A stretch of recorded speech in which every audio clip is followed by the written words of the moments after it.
everybody. This is Joshua Hatton with One Nation Under Whiskey podcast. I am with Jason Johnston-Yellen and Jane Bowie, and we are at the Potter James Distillery inside what is currently a construction zone.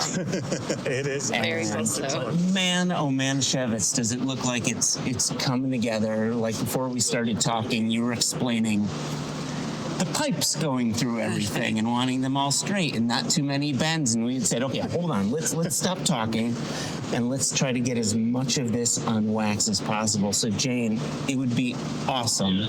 Firstly, thank you so much. Yeah, thank you. Oh my gosh, are you kidding?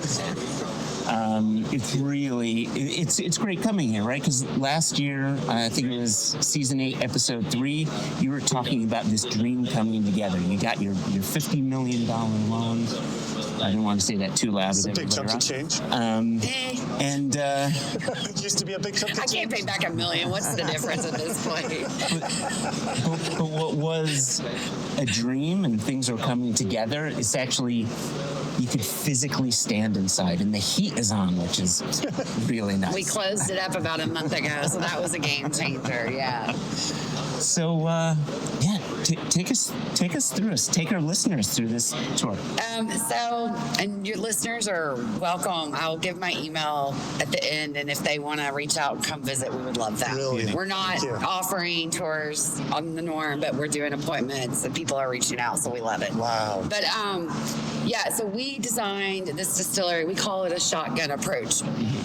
And it's really logical, combined. Denny and I have 45 years in the industry, so we've seen a lot of things that work great, and then we've seen things that you would change if you could. But the truth is, when you're building a distillery in the 1800s, you don't necessarily think about the same things. But we've designed it for everything to flow in one direction. And the purpose of that was really from a quality perspective, to your point, right? The less 45s and 90s you have in your pipes, the less places for mash to get stuck and breed bacterial contaminations. So it just makes sense from a quality perspective for everything to run straight. So we're currently standing on one end, which we call our powerhouse. It's the boiler room. So you've got a 500 horsepower natural gas superior boiler. You've got an air compressor, and then everything feeds from here. So this is going to power the entire thing. We've got cooling tower with chill water outside that we can actually use. So, we took an extra 4 months to design every drain, the concrete when you go up to the fermentation room, right? Couldn't be too smooth for safety hazards, but it couldn't be too rough so you could spray out if mash gets on the floor. But because of that, we've actually only had one change order in the whole project. So it's been like a lot of measuring, not just twice, as my grandmother would say. We measured like 2 million times, and then. But and you still miss things, but it's been really fun and rewarding, but we're ready to start making whiskey. So should we walk through? Okay. Yeah. Ask questions when you got them. 2 areas you can never, in my experience and Denny's experience, build big enough are maintenance and quality. And the truth is, those are the 2 departments that probably are kind of the unsung heroes of a distillery. Nothing works without a great maintenance team. But then none of it matters without a great quality team. Sure. So this is actually the maintenance shop. It's pretty good size. So we'll be able to have all of our parts. We'll have a crew of 4 total in maintenance and engineering. This is our CIP room. So we'll be able to actually bring all the chemicals from outside. They'll never come into the distillery. We'll be able to mix everything to actually clean from here and pipe it out. So that room is completely self-contained, and you don't have to. I was observing the brickwork around that. Yeah. What's CIP? Yeah, famously in the last interview, you and Denny with the acronyms. Cleaning in place. So it's how you clean everything. Okay. So you're bringing in, and I'm sorry, the chemicals escape me, and this is where we need Denny. Apologies, he's in the construction meeting. The details. But so you're bringing in chemicals to basically mix into a solution to clean out your cookers, to clean your fermenters, to clean your still caustic. Like Thank you. How? I don't know where I pulled that from, Jane. Boom, I'll be honest, there it was. I'm exhausted. I don't know what to say. So that there's a few things like Denny gets a twinkle in his eye about, and this is one of them. Cleaning in place. Well, just being able to have a self-contained room that you're not bringing bags in, no one's like, it's just in that room coming from outside. Like that was a big deal. I would never have spent a second thinking about such a thing. This is another one he's super proud of. As we walk through a couple of closed doors. This is our electric room. So one of the things that took extra time, we actually went ahead with our electrician team and did where it went for everything. So we were able to put conduit in slab. So you don't have wires. Everything's actually in slab already. Our IT closet, which has its own HVAC, which is huge because the IT closet at Maker's Mark sat in Rob Samuels' office. And so we would have to go like in his office to like reboot the system. And it would always be on an important call and it was just humiliating. Are you in a meeting? Okay, wandering through another section. Oh gosh, look at this. This is our maintenance manager's office. His name's Mike Monroe. He and Denny actually started the exact same month, January of 1998 at Jim Beam. Oh, wow. He was in maintenance and Denny was in quality. So he's we're very lucky to have him. He's quite the veteran in our industry. This is our only kind of non-operational space. So originally our design had a visitor center that was going to sit out front. It was going to look like a farmhouse. And I'll tell you as we go through and talk about design, we didn't start with an architectural design. We started with a process design. So the first day we sat down with our architects, we said, this is how we want the distillery to run. This is where we want everything. But then we started thinking about lighting needs and different things, and they actually built the architectural design out of the operation, if that makes sense. That's wild. It seems logical, but they were like, no one's really ever done it that way before. And they did a beautiful job of making this place beautiful, but we designed the distillery with our employees as the first customer and the visitors as the second customer. Yep. So anyway, when the budget came back, we're like, oh, the visitor center probably has to go for now. So that got killed, and that had offices, tasting rooms, gift shop, that kind of thing. So they said, okay, this space is free. So this will be our front door. We'll have a little porch out here. You can see our first two rick houses. Yeah, drove in past them. Yep. Right? The eventual visitor road will cut in front of that. So the road you came in will be back of the house. That road was $1.4 million, so we decided that could wait as well. So this will be a bar. Denny and I actually don't have offices in the distillery, so we will sit here most days. We'll have a skee ball machine. Yes. We mentioned that in the last year. I was hoping you were serious. A little lounge, and then you've just got some bathrooms. And we've really leaned into the distillery's very serious, and it looks like a distillery, right? The rest of the spaces, there's lots of weird color, and we had fun. Like, we feel like whiskey should be fun. There's women's and then men's. So I like the height that I've seen so far coming through here. Like even as we stand here, what will be the welcoming section, like there's two sets of windows, one above the other. Like this is great height too. Even your doors are very tall. Was that an 8-foot door to walk through?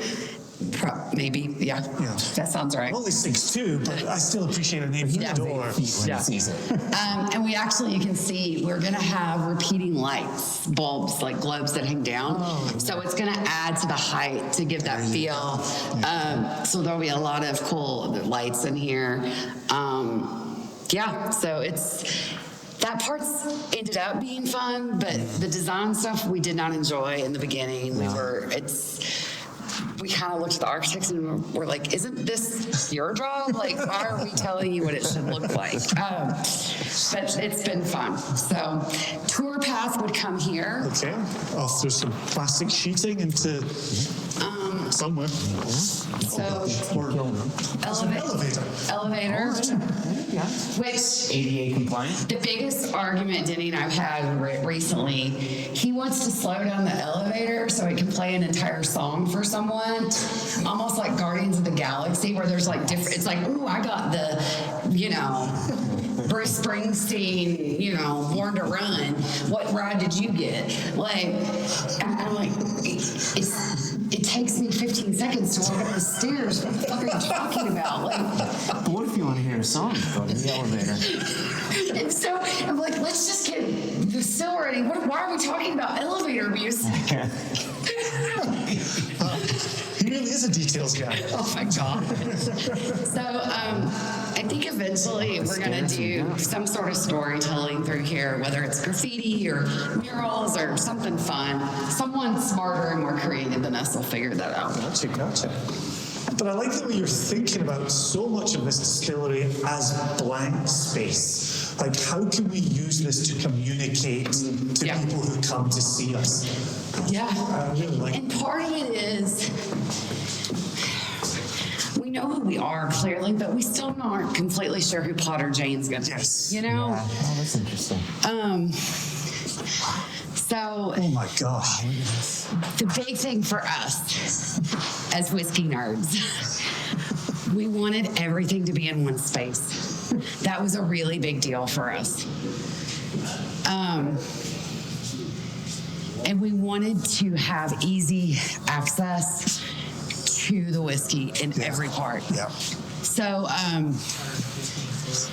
that this was extremely intentional for us. I'm going to take you guys to the side rooms and then we'll walk through if that works. Okay. Yeah, I love this. Holy moly. So this is our break room. The thing about distilleries is employees don't really get breaks, right? Like, you take lunch when you can, you take a break when you can. Yes. Yeah.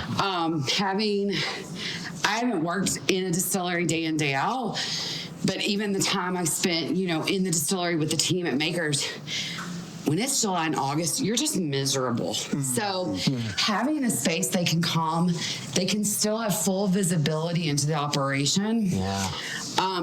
We'll have TV screens that give quick data of here's what's happening, but we don't have a control room. Yeah. There's it's HMIs in the plant.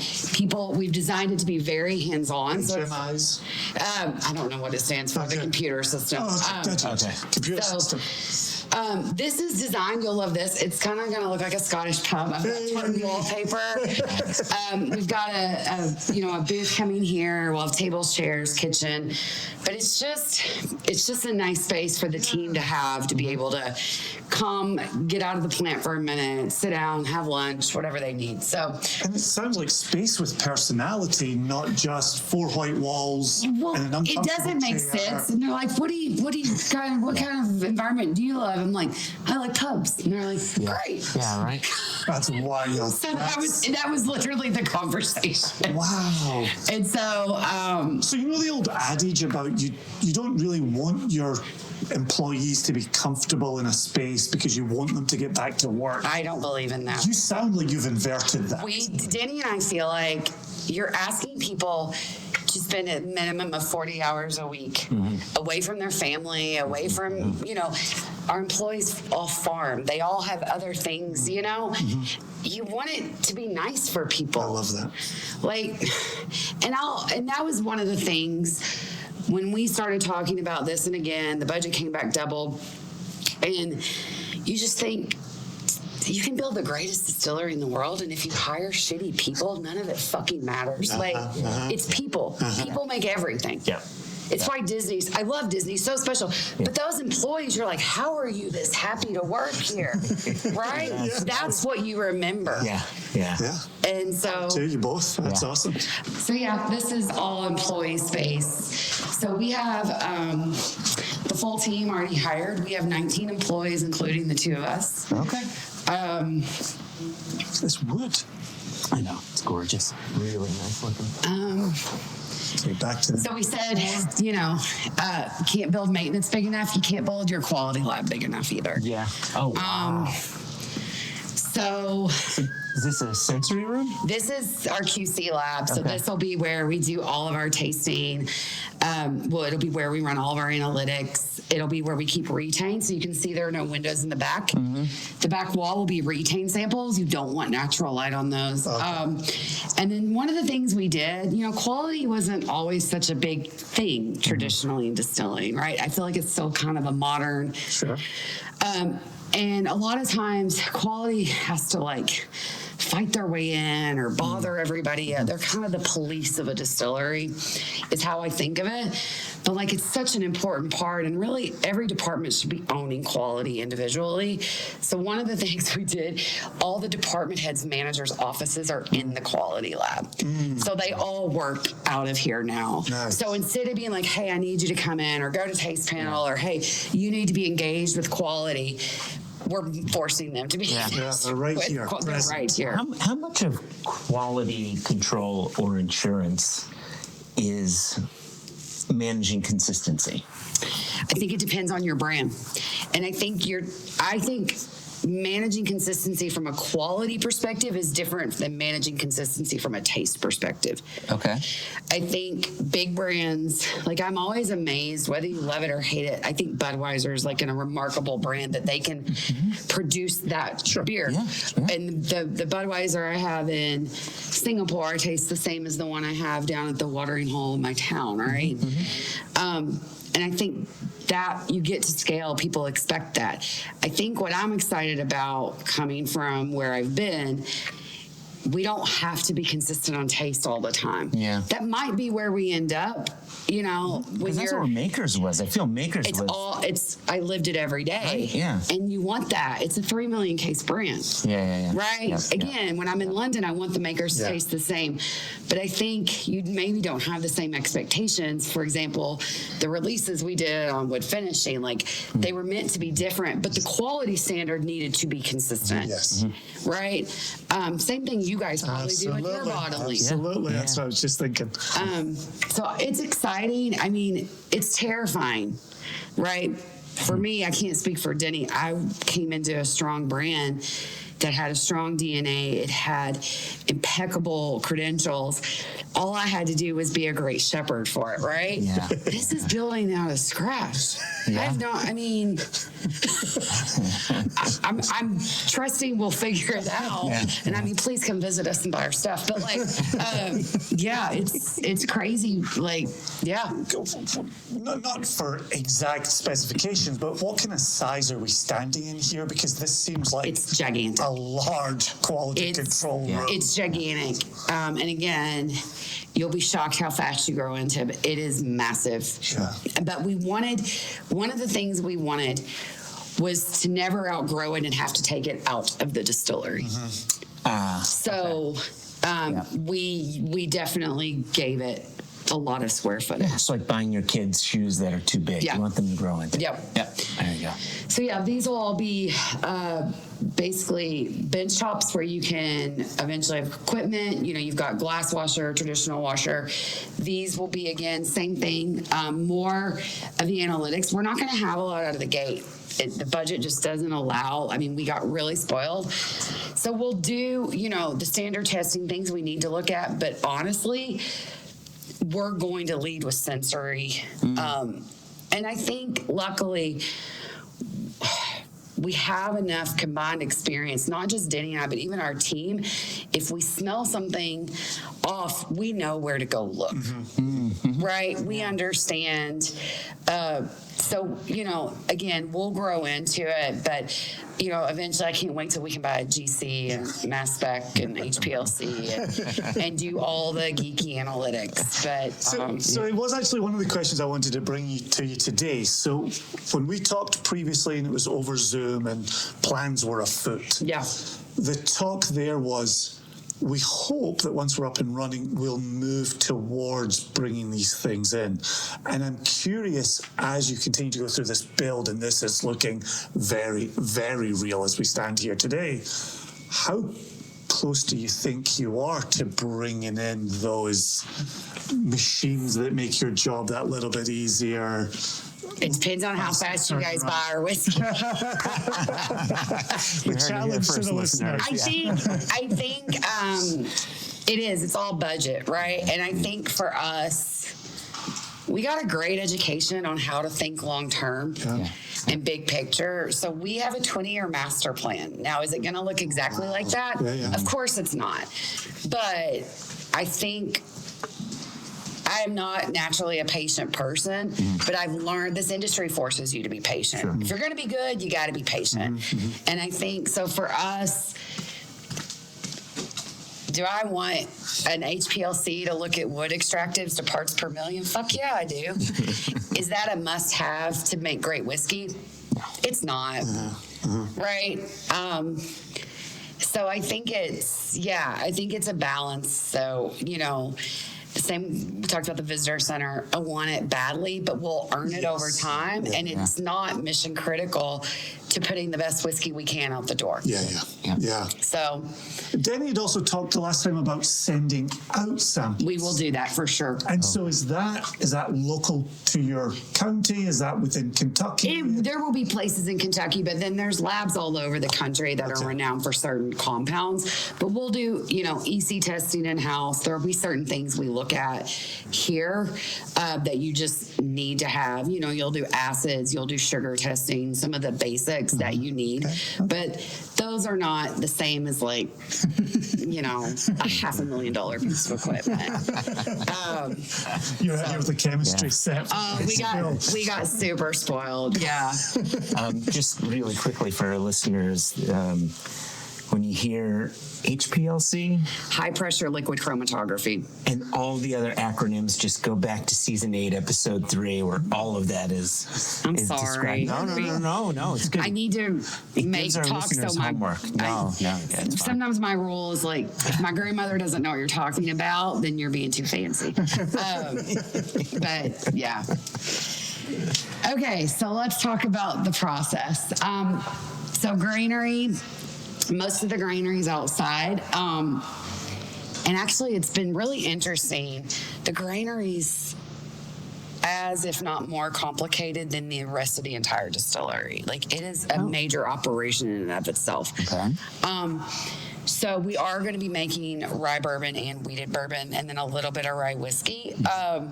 So trucks will come in. You saw we have a covered building where we can actually do grain testing where they're not having to be out in the elements. We'll have underground conveyance into these vertical bins that are a new system. The first time I'd seen one was at the Fred B. No Distillery at Jim Beam, which is a really cool distillery if you've never been there. And we have a roller mill beneath. We're actually going to play around with grist size. So our entire distillery has really been about optimizing flavor at every touch point. And really having different levers to pull, not to be weird, just for flavor. I mean, it's if you can build it in, learn how to do it where you're getting what you want or you're maximizing. So grist size is something we're going to look at. Interesting. So the roller mill kind of gives you more flexibility with that. It's also quieter, which is nice. You're standing in the grain tower. Milled grains, we have milled grain bins on the far end, and then we're going to convey into these scale hoppers. I'll be honest, everybody tried to talk us out of scale hoppers. So there's probably 2 or 3 things in this distillery that we did just because we fucking like it. And the scale hopper's one. Okay. I just don't think there's anything sexier than a scale hopper personally. So what's a scale hopper? You literally weigh out. It's like baking. It's like weights and measurements. So you're weighing out the grain versus normally you can just push and you can weigh it as it conveys straight in. We actually, this was something they did at Makers, and I loved. It's just one of the most charming parts of the whole operation to me personally, and Denny felt the same. So you actually weigh out the grains, and then you have a slide gate where the people physically have to drop the grains. So they weigh it out on a computer, right? Okay, I've got my corn, I've got my pre-malt. But then they physically have to go over, pull it, drop it. So one of the things we wanted to do is have people interaction through the process, and there's a couple of reasons. One, mentally they're more engaged in what's happening. So you can catch things. By the time it gets to the analytics, it's too late. You're done, right? So having someone walk up and go, oh, this isn't fermenting right, right? You can catch things early if they're engaged in the process. 2, 8 hours goes by real slow if you're pushing buttons on a computer all day. So by having it be active, it actually makes the day go faster. It makes sense. So we'll weigh out the grains. We have 2 10,000-gallon cookers. We actually didn't need the second cooker, and we went ahead and did it for a couple of reasons. One, we're going to cool the mash down in the cooker itself versus using a mash cooler. So normally you would drop tub and then go to a mash cooler to get it over to fermentation to cool it down. The thing about a mash cooler, it's great technology, but if you're not running 24/7, it's a contamination hotbed. So again, we didn't want unnecessary travel. So the thought was cool it in the mash tub and then send it to the fermenter. And you're seeing more distilleries kind of going to that, depending on philosophy. This also allows us to do more traditional fermentation set temperatures. So you got to think pre-cooling coil technology in the fermenter. The reason people were running thinner mashes and all the things is they didn't have the technology to keep it cool. Once that technology came along, it's fantastic, but people started doing hotter sets and lower holds on a temperature scale. Well, again, you've kind of narrowed the field. So we want to play around with lower fermentation set temperatures, you're not stressing the yeast out as much, and then letting the yeast develop and the ferment develop more slowly. The thing is, we're only going to run at about 50% of our capacity on purpose. We're not trying to set the world on fire. So for us, we don't have to eke out every single drop of alcohol and worry about throughput and yield the same way. Do those things matter? Of course they do. But we can afford to go a little slower and let the flavor develop that way. Is this too much information? No, this is perfect. And actually, Josh and I had a follow-up. Coming down the road today, we were talking about, last time on, you were talking about cooling coils. And when Josh and I had the interview with you, we were thinking condensing vapor cooling coils. And it was only in returning to the interview, it was fermentation cooling coils. You can see them. Can you talk us through that? We've talked about cooling jackets before. So, at least we got worm tub from our famous worm tub episode. And then we only did in the bottom half so that it allows us to do half ferments, because our cooker's 10,000 gallons, which is about 25 barrels. Our fermenters are 20,000 gallons, which is about 50 barrels. So it's 2 cooks to 1 ferment. But rye, for example, foams, right? So you could actually just do 1 cook to a ferment. Again, we've built in extra capacity. So, or if you want to do experimental or weird stuff, you're not having to make 50 whole barrels of it. Are cooling coils more prominent here in the U.S.? I don't know anyone that doesn't. The makers, Cypress fermenters, don't have them. But no, so when I started at Makers, we didn't use coiling coils. And then we eventually went to it because, again, if you don't set it right and it reaches a certain heat level, it's going to funk out, and then bacteria starts to sit in. Which you can tell I'm not a distiller. I don't mind a little bit of bacteria. I think it's flavor. I always think of Highland Park, which is one of my favorite distilleries in the world. But a distiller's like, you say bacteria, it's a 4-letter word, right? So, So from the cook to the ferment, talk quickly about design. So one of the things we noticed about when we were doing our field trip Fridays is this distillery feels high energy, or this distillery kind of feels low energy, or what are we noticing? And natural light, we realize you want natural light because it makes you feel better, right? Yeah. But then when you have windows, and I think it's beautiful, and kudos to people who do that, somebody's got to clean that shit. Right? And then you're getting so much heat. So we asked for lots of windows. So the farmhouse, this looks like a barn. It wasn't an intentional thing. It actually came about because we asked for certain lighting, and then we asked to be able to move air through because we wanted to use open fermentation. One, from a quality perspective, you can see. Two, again, we just like it. Yeah. I love being able to see fermentation. Yeah. Denny's the same. So they built this monitor that goes up in the middle where we'll have fans. And then we have louvers on the windows, so you'll be able to pull the air through and up. We have the same thing below. So it really, again, we won't know till we're running in the dead of summer, but it shouldn't get too terribly uncomfortable in here.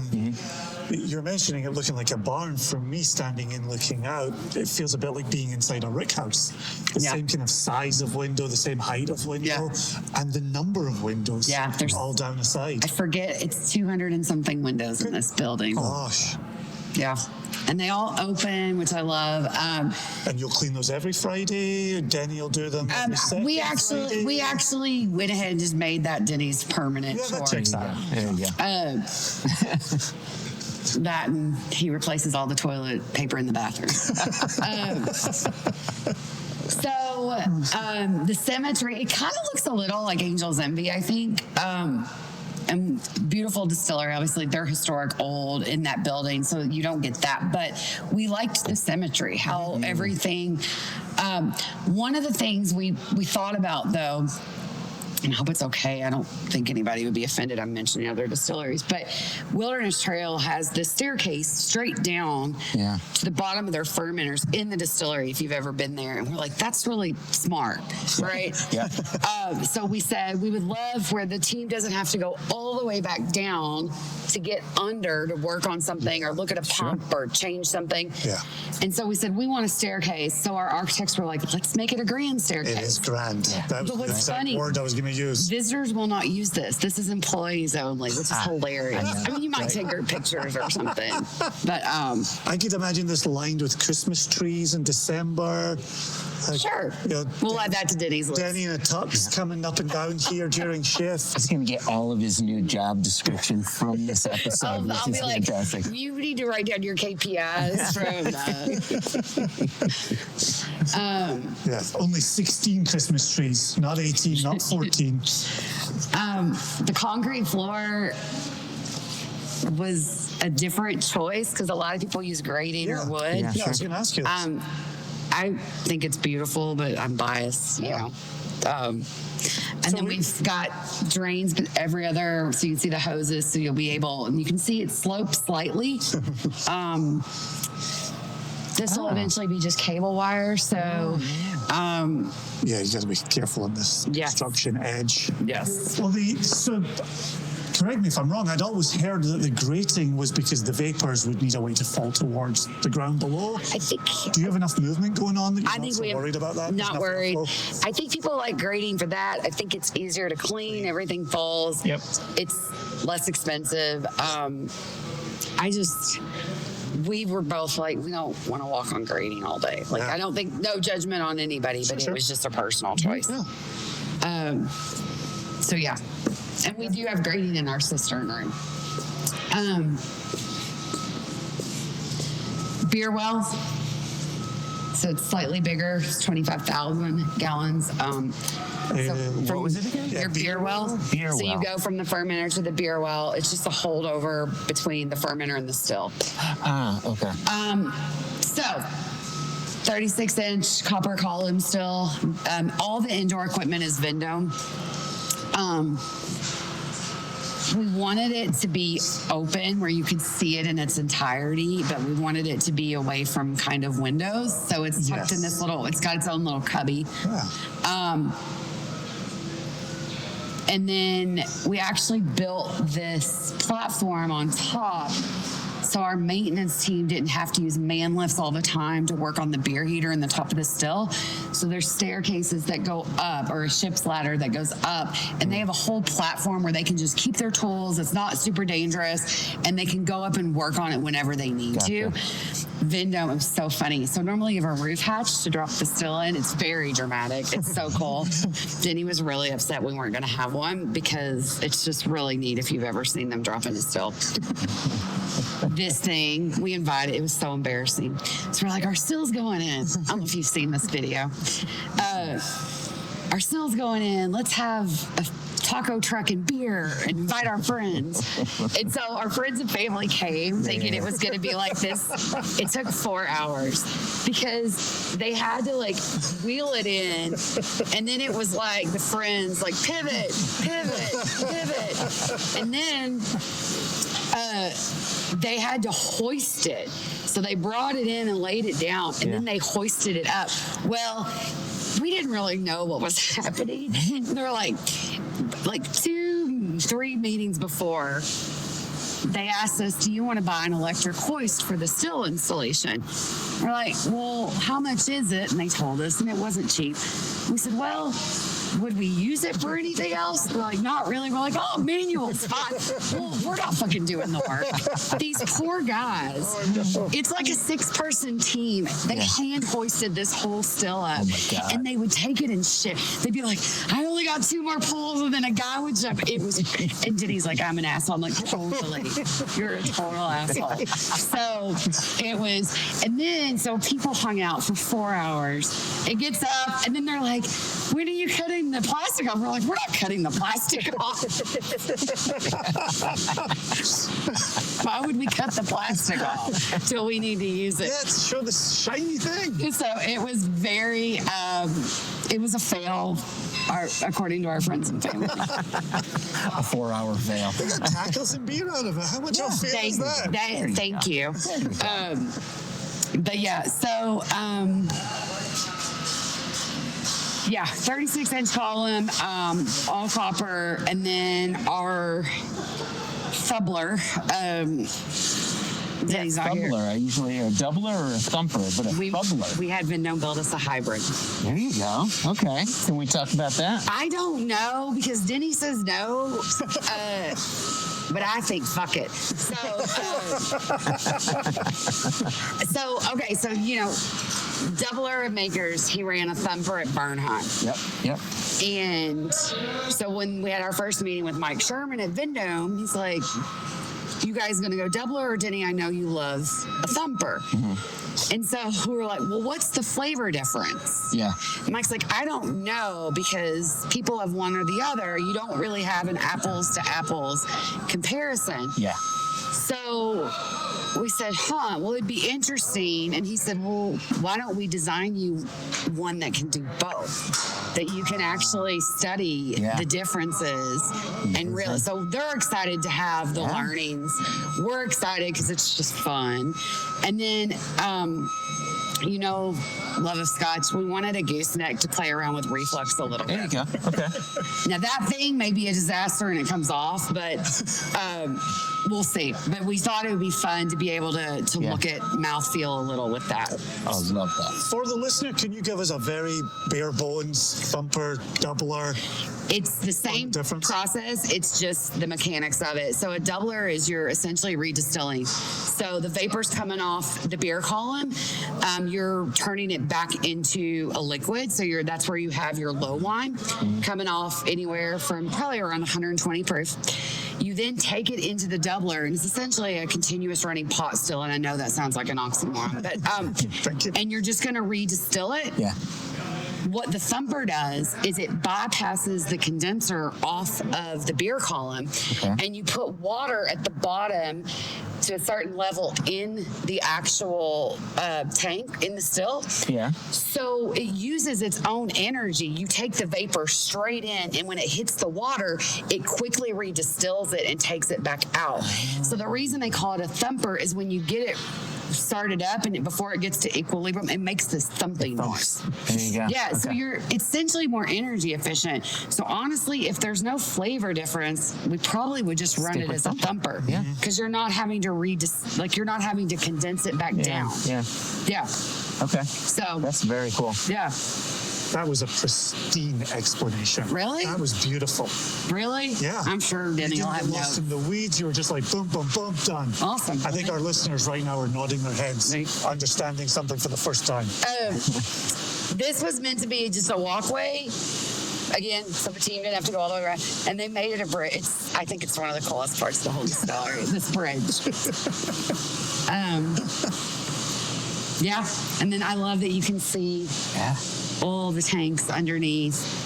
Again, the maintenance shop's right there. So everybody has easy access to everything. Yeah. Again, it's a super simple distillery. Simple, straightforward, straight lines. Before we walk away from this area, what's the little doodad on the wall? That's just our tail box. A tail box? It's just our spirit safe. Okay, I was going to ask if it was the safe. Yeah. Okay. Yeah, I know it's fashionable for people to have really creative. Again, didn't seem like a necessary spend at this moment in time. So this is just kind of their standard off the shelf one they do. I love it. Yeah. So you literally can, I'm not tall enough to do this, so I gotta have this. Oh, I gotcha. But you'll be able to taste the distillate. There you go. Yeah. So just super simple. Yeah, well, given the spirit safes you see in Scotland, this does seem really modern and innovative and interesting. Comparatively speaking, it's just a tail. Yeah, and like people do, people have really fun ones. Like, you know, the Angel's Envy's like the angel wings, if you've been there. And people they're often like branded or someone has one where a guy's like rolling a barrel. It's like a whole copper setup. And then it's... yeah, we weren't creative enough. So we were like, we'll just, whatever you got. That's a tradition. Yeah. But putting this thing on the mezzanine was a real pain in the ass. The thumper doubler. Yeah, normally they're in the basement because you're just using gravity to go back down. Yeah. And because when we started talking about what Vendome was creating for us, our architect was like, it'd be a shame to like not show people that. So this was not an easy task. You can see our low wine tail box is way up there. Oh, yes. There you go. So we're trying to figure out now, like a permanent, how do you get up and taste off of that? Hire really tall people. Another ship's ladder? Yeah. Well, so this is empty. We've already built in, so if we ever need a second distillation set, it's ready to go. You see the equipment to go in. All we would have to do, everything else is scaled to expand. All we would have to do is take down this wall and add 10 more fermenters and 1 cooker, and we're done. Gotcha. So, sometimes I say it and I'm like, we're such assholes. Like, well, we're clearly going to expand someday. I really hope that's like my daughter's problem. She's 8. But are you using the 10 fermenters from the beginning? Yes. Both sides of this will be used. The bottleneck is our still. Yep. So funny as when distilleries start adding capacity to certain areas, your bottleneck changes all the time. Right. It's super interesting. Yeah. Well, the time we did a walkthrough with Denny at Bernheim? Yeah, Bernheim. They were installing the new column steel there that was giving them their third, and it must have been 3 feet from wall to wall. I actually think they do a 60-inch, it's like 5 foot diameter. Massive, 5 foot. Yep. Yeah. It was ginormous. Yeah, they're massive. Installed right when we were there.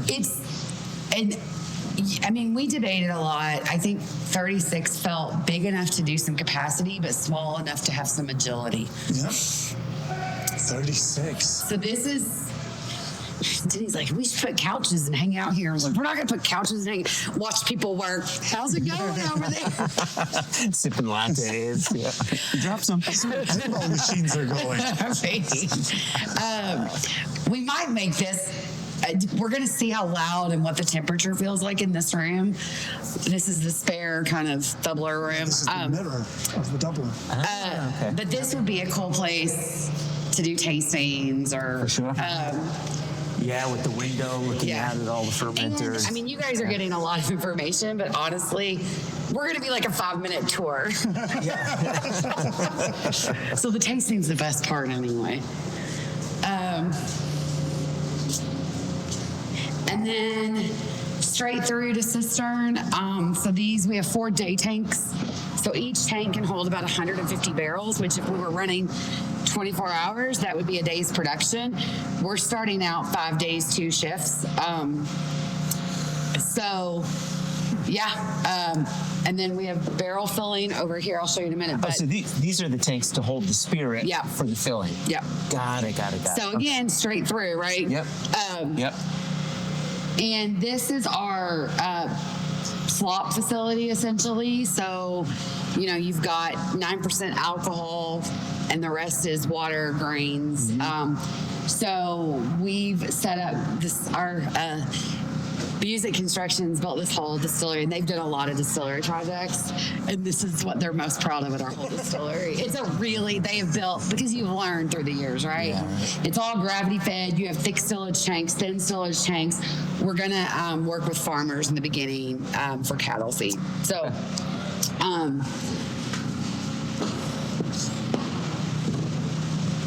and then barrel filling. We have a 2-head filler, so empty barrels will come in on the left, roll through. We'll have to, I'll be honest, those laser etchers and things were amazing, not in the budget. So we'll be hand stenciling barrels here, filling, and then kick straight onto a truck, straight out to the warehouse. So you can see where the drain is for that. And we're going to start with 110 entry proof, and then I think we'll play around with entry proof as we get into process. Why the 110? I am partial. Part of it's coming from Makers, and that's what we did. But then, I don't know if you guys remember, we did an 8-year study on it at Makers Martin. And a lot of the flavors we love in whiskey are more soluble in water. Particularly wood sugars. Sure. So you actually get more wood sugars out of the barrel at a lower entry proof than you do a higher entry proof. Right. Tannins are also more soluble. So there's the bad with the good. Not that tannins are terrible, right? Obviously you want them for structure, but they also can start to beat the shit out of the whiskey at some point. Yeah. So again, everybody's like, what's your whiskey going to taste like? I have no idea. Right? I can't give you specific. I can tell you what we visualize in our minds. I can tell you, when we really got serious about this, we sat down. I don't know if we talked about this on your last podcast, but it was like real talk. The shelf's crowded, right? Yes. The shelf is crowded. Yep. If we don't have an actual point of view, shut the fuck up and stay where you are. Yep. Yes. Yep. Because it wasn't like we hated our jobs. And I think what our point of view became was, as the industry's grown, there aren't as many people making the bourbons that remind us of why we fell in love with bourbon to begin with. Yeah. And I don't mean 40s and 50s. I mean early 2000s. There's just been a lot of process change. And so for us, it was we want to make bourbon that reminds us of why we're here. And that feels very self-serving and whatever. But there's a lot of geeky things that 99% of people probably won't care about, but for us, it matters. I love that. Listening back to our conversation from last year, it was clear you're bourbon lovers who want to. You're not just building a business to make a chunk of cash. You're building a business to create something that reminded you why you got into whiskey in the first place. Yeah. And I think that's the best place to start creating a product. It's why we do what we do. We select the casks that remind us why we fell in love with whiskey in the first place. We definitely did not make a chunk of cash. We didn't make I guarantee you that. I guarantee you. I mean, we've realized we are not. We're whiskey entrepreneurs, I guess, but we are not entrepreneurs. I love this, but it's been hard. And anybody who acts like it's not, a fucking liar. And rewarding, but I mean, I'd be lying if I said there aren't days and we look at each other and go, why did we do this? But it's well, too late now. Just keep going. And I think it's going to be great. I think the construction's been, this part's been 2.5 years of design. They've actually gone really fast. This time last year, there were footers in the ground. So this thing's come up pretty quickly, but we're ready for the next phase. We're ready to start making the whiskey, which is slightly harder than probably building it. And then the real hard part comes when you got to go sell it.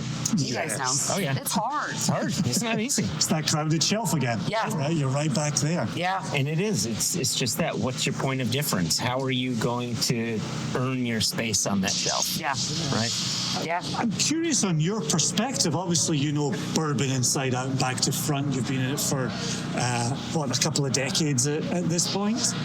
Almost, yeah. Right? Like, obviously, we're hearing this in the industry right now. There's a slowdown. There's a change in the consumer. You're building this distillery. Yeah, you're impressed with our impeccable timing. Right? That's what I'm hearing. and I'm curious for you, what are you seeing up close and personal? Because you're still pressing ahead. You're still going to make this.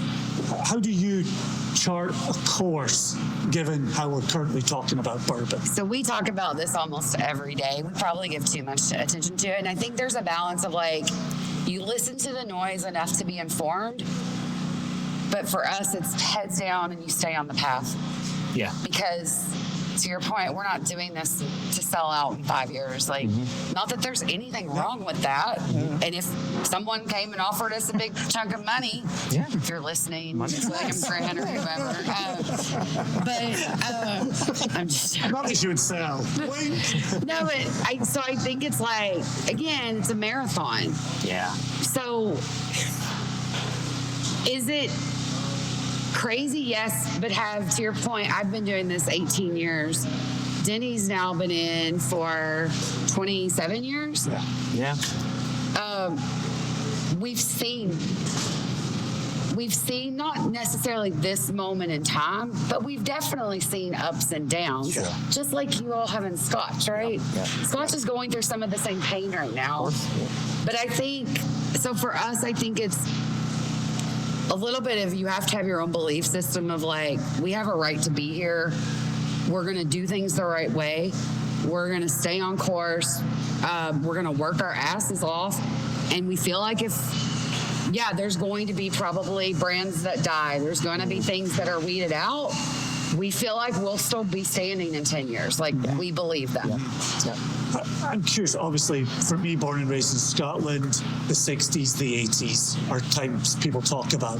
When it comes to bourbon, you're born and raised Kentucky. Yep. You've lived that. You've had that around you. What's the general tenor in Kentucky about the boom and what comes next, or the rise and what comes next? Because I feel like there's a pragmatic people living in Kentucky. I can't speak for everyone, but I feel like when you read what people are writing, the different things, it's like there's nothing to compare it to. So the 70s is when everyone talks about the glut. Yeah. And I think it was Chuck Cowdery just wrote an article about this, and he was like, this isn't that. Yeah. Bourbon, when you look back at the history, and I'm going to botch this, and I think Michael Veach once talked about, there was always something that got in bourbon's way, whether it was prohibition, whether it was a war, whether it it was always like one step forward, 2 steps back, or 2 steps, whatever, right? And this isn't that. Like, the spirit's the most popular it's ever been from a global standpoint. You do have more options. Think about this. How many distilleries do you have in Scotland now? 140 there. Right. Thereabouts. When I started 18 years ago, there were 9 bourbon distilleries in Kentucky. So we're still in our infancy in a lot of ways, I think. I don't believe people are just going to stop drinking whiskey. Yeah. You don't have a podcast that gives a shit about beer density if people are going to stop drinking whiskey. So I think it's interesting. I think there's a lot to learn. I think there's going to be a bit of Darwinism of like... Sure. Yeah. Do you still believe there's a new consumer out there? Absolutely. I think we've not scratched the surface. Yeah, that's the part I'm starting to turn my focus to is, it's easy to see, obviously, bourbon bros, a term was coined, bourbons went up in price, allocations, the secondary market.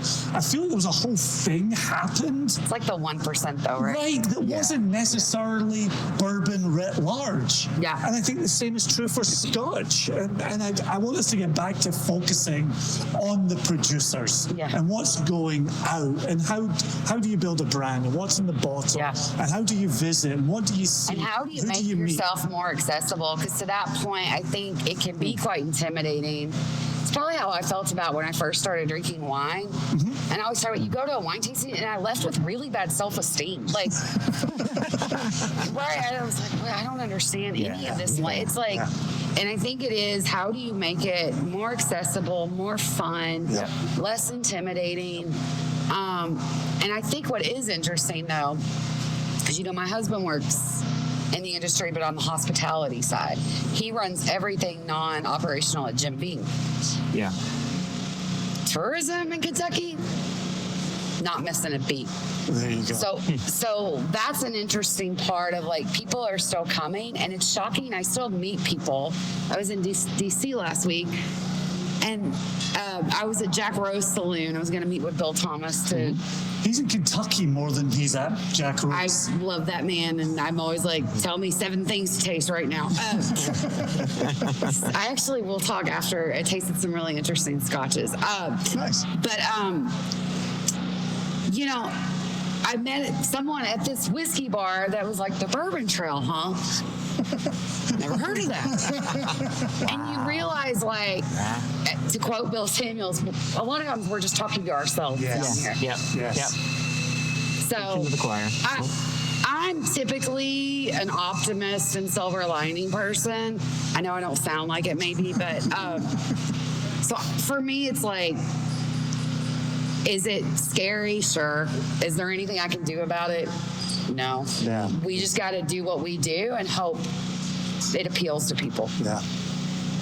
No, and we're right there with you. That's why we're standing here with you today in the beginnings of a distillery, being excited with you about the future. I think the consumers are still there.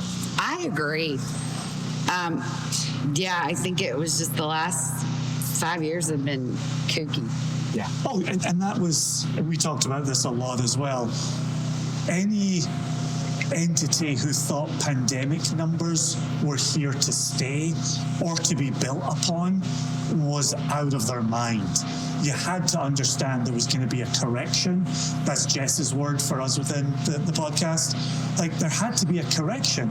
We're seeing a correction. Yeah. Does bourbon become more affordable? How brilliant would that be? Well, and Does Scotch become more affordable? Also brilliant. And I know you guys, it sounds like, feel how Denny and I do.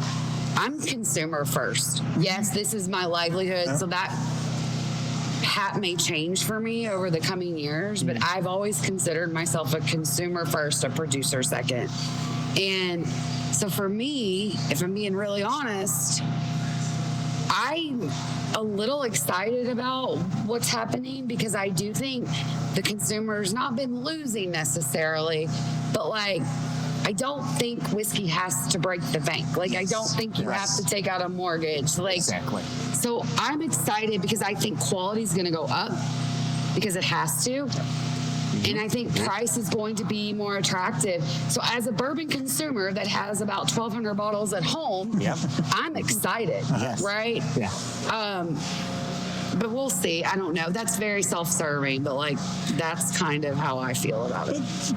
But also on the Scotch side, and Ollie Chilton, who is, elixir distillers and wears 100 hats and partly oversees a couple of distilleries and blah, blah, blah. He gave me into trouble from one of our previous podcasts where we were talking about the affordability of Scotch. And he was making the point, there's a ton of affordable Scotch out there. What draws headlines are the expensive special releases. Right. And so if we're consumer forward, we have to not lose sight of the fact that there is still affordable bourbon, there is still affordable Scotch, but are we talking about it? I used to think about it back in the day of like when we would do whiskey innovation and launches, it would be, is this product about volume of sales or volume of noise, because those are two different objectives. Very different things, yeah. And they both are, you need both as a brand, right? You want to, if you're selling a Lalique Macallan for the price of a small island, right? That's about haloing back to classic Macallan, right? Like that's about building the stature of the core and the flagship, because that product, yes, might put someone's kid through college, but most special releases aren't putting your kid through college at the end of the day. It's the everyday flagship bread and butter, right? Absolutely. Keeps the doors open. It keeps the doors open. Yeah. So I think you can do both well and just be honest about the objectives, right? Yeah, I think that's, and always in talking to you. So your office is over this way? We work out of here most days, yeah. And then just to give you guys, so future state, we would love to be able to build a bottling house over here in about 3 to 4 years, which means we literally need to start working on it yesterday. And then we've got enough land. If we stick with, we've built 24,000 barrel rick houses. Yes. We've still facing north to south. We have, although we are already in the process of designing some experimental houses with music, but again, nice to have, not need. You got to earn those a little bit. Music? Well, music, the construction. I was thinking you were going to be pounding bass, getting it to. No. Nah, people have done that, so we wouldn't want to copy. That's why I was curious. But but I think it's a little bit. I always.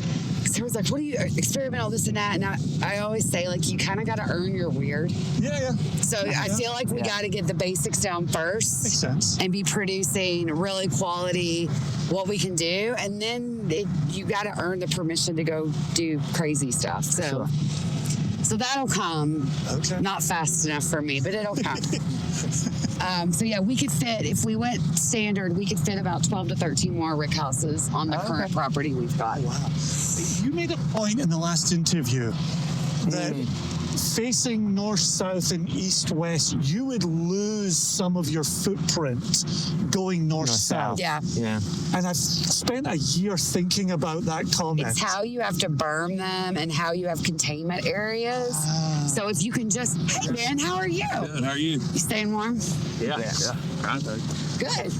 Well, I'll see you soon. Thanks, buddy. Cheers. Good to meet you. Okay. So it's essentially, if you can just speckle them where they fit, you can get more in the same footprint based on containment. But because we're putting them in specific areas and you have to have so much containment for each warehouse, you can't fit as many in. We're going to see, that was like an old timers thing. And it makes sense. There's so many things you hear from people who've been in the industry a million years. Like, spring whiskey's the best. And it makes sense because they used lake water and the lakes were turned over in the winter and it was cleaner and you didn't have algae bloom. Like, in the distillery, you didn't have heating and cooling, so the distillery ran better because it wasn't so hot. Like, they all make sense. But this is one, I guess, I love the way you presented it in our last conversation, because you said it's a bit of an old wives' tale, but we're thinking you're making construction decisions on an old wives' tale. Because it makes sense. It makes total sense. So it's cool. What else do you guys want? Let me see if they're done with this meeting. Hey, you want to say hi real quick? Sorry to interrupt. Hey, Nick. Hey, Robin. Come on in, guys. All right. Y'all don't mind. We're going to crash for just a second. Hey, How you doing? Sorry to interrupt. No, it's good to see you. So, Joshua. There's some hot pockets in there, I tell you. No, those construction guys are pretty good about it. They were just asking. This is the lady that can answer it best, actually. This is Robin. She's our civil engineer. She's awesome. Jason. Nice to meet you, Robin. Joshua, So, apologize for the cold she and hands. Nick Good to meet you. have laid out our entire kind of master plan from a civil engineering and kind of the land. It's not the easiest piece of land to work with. Donald was like, really? But they were just asking, we were talking about, originally we wanted all the warehouses to face north to south, and we still believe that. But like we've sacrificed land, and they were, why? And I was explaining like containment areas, and if you can but you can explain it better than me, I think. Oh, there you go. Can I just have you talk into that? They're doing a podcast. I hope that's okay. You're welcome to hold it. You just want to hold it by the edges. Yeah, Is that okay? Yeah, sure. So as you can see, we're in rolling topography. So typically, if the owner doesn't mind which direction we face, we will align more with the contours of the land so that it creates less site work. So having to put all the warehouses in a north-south, There we go. in a north-south direction, then, we might run into more site work just to be able to orient that warehouse with the way that they like. So, like, even, Nick started looking at this, and he's like, can't we turn this way? And I'm like, no. This is the way they want it, so no. But I could save them, $10,000. I'm like, no. So no, so that's okay. Because we were figuring that if you had a plot of land, obviously not all plots of land are square or rectangular, right. But it struck me that if you were north, south, or east, west, you were occupying a square or a rectangle. It depends on if your property lines run north, south, or east, west. There you go. Therein lies the wrinkle. Okay. They might be north, northeast, or south, southwest, or So if you go to other sites, they've kind of fit them in where they can to maximize square footage. But because we want them to face north to south, we're not able to like Tetris them in the same way, I guess. Yeah.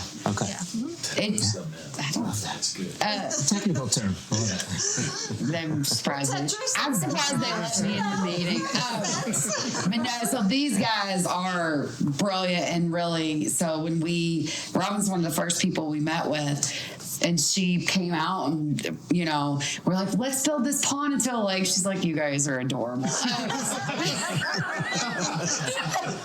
like, oh, it's not going to hold any water. We're going to fill up. We're like, we want the road to come here. She's like, nope. Is that why Denny's in this room having this meeting and Jane's showing us around? Oh, yeah. This is absolutely planned. We're the worst planners. I think they figured out how much a road costs. Oh my God. Yeah, we're like, 1.4 million Yeah. is the entrance. Yeah. Like, that cul-de-sac works. kick that can down the road.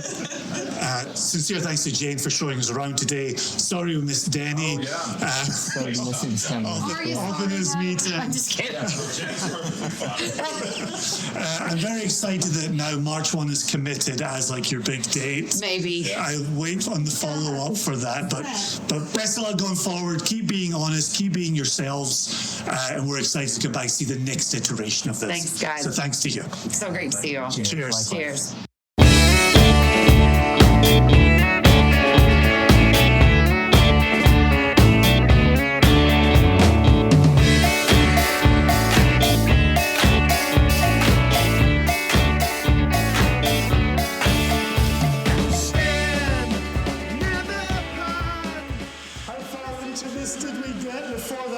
Happened.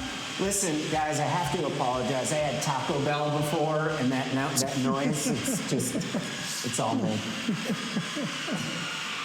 I can't believe we got however many minutes into this before we had a moment like that. Wow. Interviewing you in a construction site. Well, yeah, we should have probably gone outside.